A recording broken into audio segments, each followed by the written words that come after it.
বিএনপির বিরুদ্ধে একটি দল কুৎসা রটাচ্ছে, মন্তব্য করে ঢাকা মহানগর দক্ষিণ বিএনপির আহ্বায়ক রফিকুল আলম মজনু বলেছেন, একটি দলের প্রধান বলেছেন দেশে অবাধ দখলবাজি ও চাঁদাবাজ চলছে, অথচ যারা এসব অভিযোগ করেছেন তারা যে ৫ আগস্টের পর ব্যাংক, হাসপাতাল, বিভিন্ন শিক্ষা প্রতিষ্ঠান দখল করেছেন তা নিয়ে কিছু বলছেন না।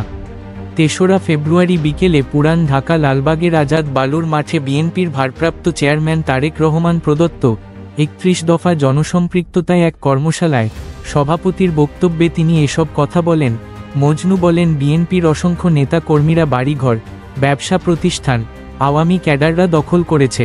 ২-১টি জায়গা তা পুনর্দখল নিতে গেলে সঙ্গে সঙ্গে সাংগঠনিক ব্যবস্থা নিয়েছেন বিএনপি, আর একটি দল দখল করে বলে আমরা আমাদের জায়গায় পুনরুদ্ধার করছি। এই হচ্ছে বিএনপির সাথে অন্য দলের পার্থক্য।